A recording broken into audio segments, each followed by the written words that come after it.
Life at 40 was exactly as I had meticulously planned it, a successful career as a department head, a comfortable home, and a shiny car in the driveway. Love and romance? Those were chapters one had skipped, focusing instead on my spreadsheets and meetings.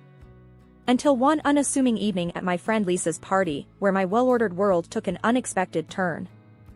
"Anna, you need to get out more," Lisa had insisted over the phone. "It'll be good for you." I had reluctantly agreed, not really expecting much from the evening. As I arrived at the party, the atmosphere was buzzing with laughter and chatter. I felt out of place, awkwardly holding a glass of wine, scanning the room for a familiar face. That's when I noticed him. He was in the middle of a lively group, but somehow seemed separate from them. There was an ease about him that caught my attention. He walked over to me, a confident yet friendly smile on his face. "Hi, I'm Tom," he said, offering his hand. "I don't think we've met before." "I'm Anna," I replied, shaking his hand. His grip was firm, reassuring. "First time at one of Lisa's infamous parties?" he asked, his eyes twinkling with amusement. "Is it that obvious?" I said, trying to match his light tone. "Just a lucky guess," Tom chuckled. "So, what brings you here tonight? Friend of the host?" "Yes, Lisa and I go way back. But parties aren't really my scene. I'm more the type to curl up with a good book at home," I admitted. A fellow book lover. What do you like to read?" Tom asked, leaning against the wall, completely engaged in our conversation. "Mysteries mostly. There's something about unraveling a puzzle that's relaxing after a day of work," I said, feeling a bit more at ease. "I get that. I'm more into biographies, though. Real-life stories have a certain appeal, don't you think?" Tom said. The conversation flowed effortlessly from there. We discussed everything from our favorite authors to our jobs. I learned he was a graphic designer, passionate about his work, and surprisingly, 5 years younger than me. His sense of humor was a breath of fresh air. As the night wore on, we somehow found ourselves tucked away in a quieter corner of the room, lost in conversation. It was uncanny how natural it felt to talk to him, as if we'd known each other for years rather than hours. When it was time to leave, Tom insisted on walking me to my car. "I hope I get to see you again, Anna," he said earnestly as we stood beside my car. "I think I'd like that," I found myself saying, surprised by my own willingness to step out of my comfort zone. "Good night, Tom." Driving home, my mind replayed our conversation, his laughter, the ease of the evening. It was unsettling yet exhilarating. For the first time in a long while, I felt a spark of something new, something unexpected. After that party, Tom and I started seeing each other more. It wasn't like anything I had experienced before. He was thoughtful in ways that caught me off guard. He'd surprise me with my favorite coffee at work or send me texts just to say he was thinking of me. One evening, he invited me over for dinner. I walked into his apartment to find he had cooked an entire meal. "I hope you're hungry," he said, grinning from ear to ear. "I'm impressed. I didn't know you could cook," I said, taking in the spread on the table. "There's a lot you don't know about me," he replied with a wink. "For instance, I make a mean lasagna." As we ate, he told me stories about his family, his dreams, his fears. It was intimate, real. After dinner, we settled on the couch, a comfortable silence enveloping us. "You know, Anna, I never thought I'd meet someone like you," Tom said, looking into my eyes. "Like me? How so?" I asked, feeling a warmth spread through me. "Someone who's not just about the surface stuff. You see the world differently. It's refreshing," he said, brushing a strand of hair from my face. I didn't know what to say, so I just smiled, feeling a flutter in my stomach. Weeks turned into months, and our relationship deepened. Tom was charming, not just to me but to everyone around him. He even won over my parents when I introduced him. My mom, who was usually hard to please, said, "He's a keeper, that one." But the real turning point came 6 months into our relationship. It was a regular evening, We were walking in the park after dinner. Anna, I've been thinking, Tom started, sounding serious for once. I don't want to spend another day without you. Marry me. His proposal caught me off guard. Tom, are you serious? We've only been together for 6 months. I know it's fast. But when something feels right, why wait? He argued, his eyes searching mine for an answer. I looked at him, this man who had unexpectedly become my world. Yes, I found myself saying, yes, I'll marry you. Married life started like something out of a storybook. Tom and I were in our own little world, wrapped up in the bliss that comes with being newlyweds. In those first few months, Tom was incredibly attentive. He'd surprise me with little notes hidden around the house, each one making my day a little brighter. One evening, I found a note on the bathroom mirror. Meet me in the backyard, it read. Curious, I made my way outside to find Tom had set up a makeshift projector. Movie night under the stars, he announced proudly. I couldn't help but laugh. You really go all out, don't you? Only the best for my wife, he replied with a wink. As we cuddled under a blanket watching an old classic, I remember thinking I had never been this happy. But it wasn't just the grand gestures. It was the small things too. How he'd make coffee just the way I liked it, or how we'd cook together, dancing around the kitchen to some old tune. One day, as we were making dinner, I playfully splashed him with water. Hey, what was that for? He exclaimed, pretending to be offended. Just keeping you on your toes, I shot back, laughing. He came over, a mock stern look on his face. You're going to pay for that, he said, before breaking into a smile and pulling me into a hug. Life with Tom felt easy, like everything had fallen into place. Even when we disagreed, it was never anything serious. We had this rhythm, this understanding between us that felt natural. But as perfect as everything seemed, there were moments that gave me pause. Like when Tom casually suggested that we should have a joint bank account for convenience. I remember frowning slightly at the idea. Isn't it a bit soon for that? We're doing fine managing our finances separately. He shrugged, a carefree smile on his face. It's just easier this way, isn't it? One less thing to worry about.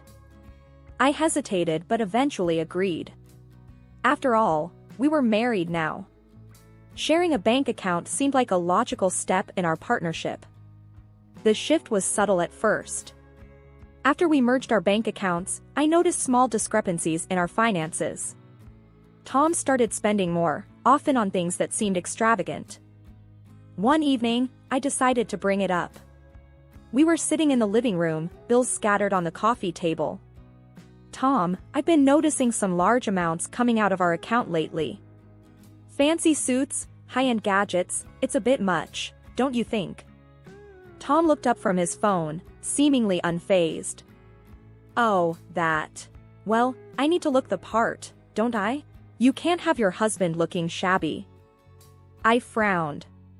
But we need to be smart about our spending. We have a mortgage and other responsibilities. He waved his hand dismissively. Relax, Anna. We're doing fine. Don't be such a worrywart. That conversation left a sour taste in my mouth. Tom's attitude towards money was so different from mine. I was used to saving, planning for the future, while he seemed to live in the moment, unconcerned about tomorrow. As weeks passed, Tom's behavior started to change in other ways too. He seemed less interested in spending time with me, often opting to go out with his friends instead. Then came the day when Tom dropped another bombshell. He came home early from work, a buoyant smile on his face. Guess what? I've decided to go part-time at work. I'll be working only till noon, he announced cheerfully as he raided the fridge. I stared at him, dumbfounded. Part-time? Why? We haven't discussed this. He shrugged, grabbing a beer. I figured since you're doing so well with your job, I could take it easy. Plus, I want to focus on my hobbies, maybe hit the gym more. I felt a surge of frustration. Tom, we're a team. Decisions like this should be made together. He looked at me, his expression one of annoyance. Why are you making a big deal out of this? It's not like we can't afford it. The conversation escalated from there, ending with Tom storming out of the room. I sat there, feeling a mix of anger and disbelief. It was around that time that I suggested maybe we should start thinking about having a child, hoping it would bring us closer. Tom's reaction, however, was far from what I expected. A child? Are you serious, Anna? I think you're a bit too old for that, he said bluntly, not even looking up from his phone. His words stung. I was taken aback by his insensitivity. Too old? That's a harsh thing to say, Tom. He shrugged. It's the truth. Besides, I'm not ready to be tied down with kids. I couldn't believe what I was hearing. This wasn't the Tom I married. He used to be considerate, loving. Now, he was turning into someone I hardly recognized. As the days turned into weeks, the distance between us grew. The man I fell in love with was fading away, replaced by someone who seemed to care only about himself. I started to feel more like an ATM than a wife, a provider rather than a partner. The changes in Tom were becoming more pronounced, and it felt like our marriage was on a slippery slope. His part-time job meant he was home more, but not in the way I had hoped. He spent most of his time at the gym or hanging out with friends, leaving me to handle the household chores. One evening, I came home exhausted from work, only to find the house in a mess. Tom was sprawled on the couch, scrolling through his phone. "You're home early," I commented, dropping my bag. He didn't look up. "Yeah." Gym was crowded. Decided to skip it. I sighed, looking around. "Tom, since you're home more, do you think you could help out with some of these chores?" He frowned, his tone defensive. "What? Now you want me to be a house husband? That's not my thing, Anna." I felt my patience wearing thin. It's not about being a house husband. It's about helping each other out. He shrugged, unmoved. "I don't know, Anna. I have other things to do." I bit back a sharper retort, feeling a growing sense of frustration and loneliness. It was like talking to a wall. He just didn't get it, or he didn't care. I couldn't tell which was worse. The situation worsened when I suggested he could use his free time for something productive, like taking care of the house or cooking. "Me? Cook? Come on, Anna, you know I'm no good in the kitchen." He laughed it off. "But you could learn. It would be helpful," I pressed, hoping he'd see reason. He scoffed. "I have better things to do with my time." I felt a surge of anger. "Like what? Going to the gym and hanging out with your friends?" He rolled his eyes. "You just don't get it, do you? I need my space, Anna." I couldn't believe what I was hearing. This was not the partnership I had signed up for. I was working full-time, managing the house, and now, apparently, I was expected to be okay, with his complete lack of contribution. The final straw came when I found out about his demands at home. One evening, I came home late from a particularly grueling day at work. "Hey, what's for dinner?" Tom asked as soon as I walked in. I was taken aback. "I just got home. I thought maybe you'd have something ready since you were home all day." He laughed, as if I had made a joke. "Me? Cook? Come on, Anna. That's your thing." I stood there, disbelief and anger swirling inside me. "My thing? What about teamwork, Tom? What about supporting each other?" He just shrugged, completely indifferent to my feelings. I went to bed that night feeling more alone than ever. The man I had married, the man I thought I knew, was becoming a stranger to me. Our conversations were now either superficial or arguments. The warmth and connection we once shared seemed like a distant memory. One afternoon, while doing a deep clean, I moved the bed to get to the dust underneath and spotted something glinting against the wall. Reaching down, my heart sank as I picked up an earring that certainly wasn't mine. The cold wave of realization hit me hard. Sitting on the edge of the bed, I turned the earring over in my fingers, a storm of questions and fears swirling in my mind. When Tom returned home later, I confronted him directly. Tom, I found this earring under our bed. It's not mine. Can you explain? He glanced at the earring with a nervous laugh. Where did that come from? Maybe it's from one of your friends. I knew none of my friends owned anything like this. No, Tom. My friends haven't been over in ages.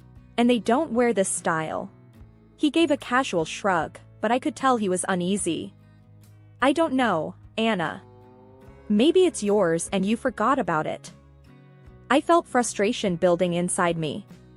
I know what my jewelry looks like, Tom. This isn't mine.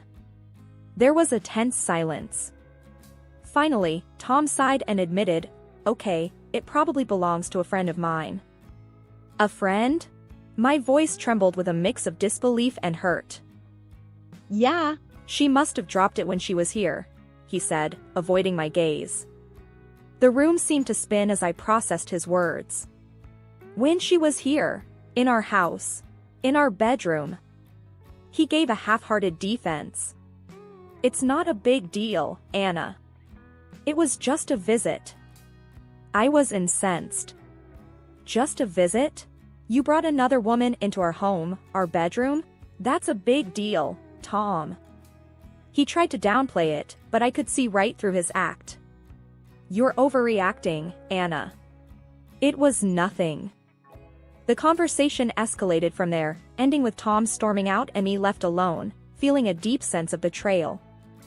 That night, as I lay in bed, Tom's admission replayed in my mind. I realized that my marriage had hit a point of no return. I couldn't just brush this under the rug. I needed to know the extent of Tom's betrayal, to understand what I was dealing with. The next day, I picked up the phone and dialed an old friend. He was someone I had known for years, someone discreet and skilled in handling sensitive situations. Hey, it's Anna. I need a favor, something personal. I need to know what's really going on when I'm not around. Can you help? There was a brief pause on the other end. Of course, Anna. I know just how to handle this. Let's meet and discuss the details. Then came the incident that broke the camel's back. My father had an accident and needed a wheelchair. I found a state-of-the-art model that would give him some independence, but it was expensive. I didn't hesitate, though. This was my dad, and he deserved the best. I was discussing it on the phone with my mom when Tom walked in. What's that about a wheelchair? He asked, a curious look on his face. I hung up and turned to him. My dad had an accident.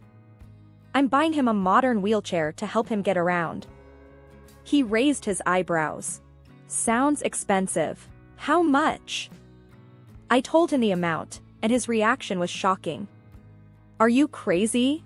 That's a lot of money, Anna. I was taken aback. It's for my dad, Tom.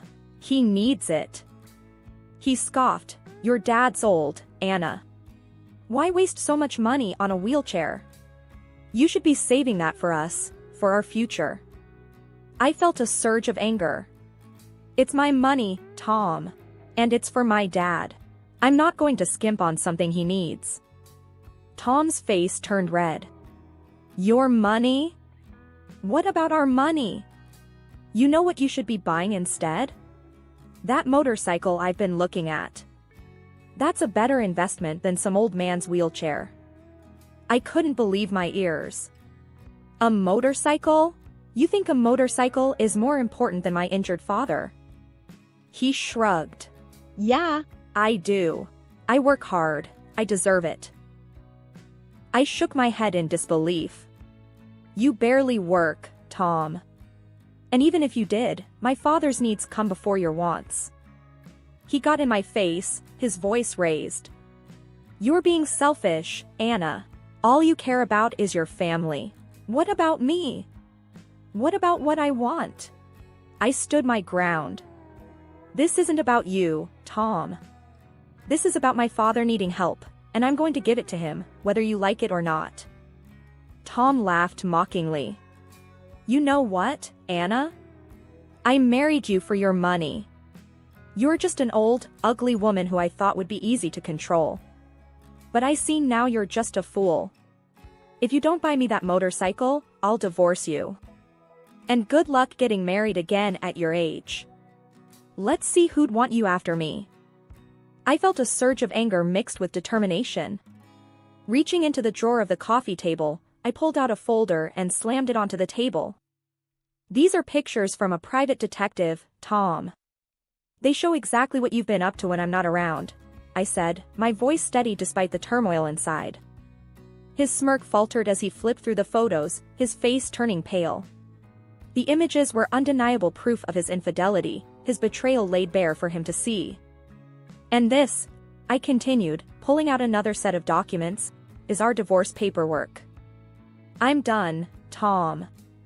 I'm done being disrespected, lied to, and used. He looked up from the photos, his earlier bravado gone.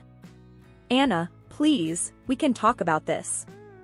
I didn't mean those things I said. But it was too late. I had seen the truth behind the man I married, and there was no going back. I've made my decision, Tom. It's over, I said firmly. As he left the house that day, the folder and divorce papers in his hands, I felt a profound sense of relief mixed with sorrow. It was the end of a painful chapter in my life, but also the beginning of a new, albeit uncertain, journey. The divorce proceedings were nothing short of a roller coaster. Tom, in a desperate attempt to salvage what he could, demanded alimony, citing the stark difference between our salaries. His audacity knew no bounds, and the trial turned into a battleground of accusations and legal maneuvers. I sat in the courtroom, my lawyer by my side, clutching the folder that held all the evidence of Tom's infidelity and betrayal. As his demands for alimony echoed through the room, I felt a mix of disbelief and determination. This was the man I had loved, and now he was trying to exploit me one last time. When it was my turn, I presented everything, the photographs from the private detective, bank statements showing his extravagant spending, and testimonies about his lifestyle. The evidence was overwhelming, painting a clear picture of a man who had taken advantage of my trust and love for his own gain. The judge listened intently, flipping through the evidence, his expression unreadable. After what seemed like an eternity, he finally spoke. The court ruled in my favor. Tom's claims for alimony were dismissed, and the divorce was granted on my terms. I remember exhaling a breath I didn't realize I was holding, a weight lifting off my shoulders. It was over. The legal ties that bound me to Tom were severed, and I was free. In the aftermath of the trial, life slowly started to return to a new kind of normal. I focused on rebuilding myself, reconnecting with the parts of me that had been lost in the shadows of my marriage. One day, as I was having coffee with a friend, she mentioned Tom. Have you heard about your ex? He's in deep trouble. Debt's piling up, and I heard he's even hiding from some angry husbands. I sipped my coffee, feeling a sense of closure. Really? Can't say I'm surprised. He made his bed, now he has to lie in it. The conversation moved on, but a part of me felt a sense of vindication. Tom's actions had finally caught up with him. It was a harsh reality, but one he had brought upon himself. As I walked home that day, the sun setting in the distance, I felt lighter. The chapter of my life that was Tom was closed, a bittersweet ending to a story that had started with so much promise.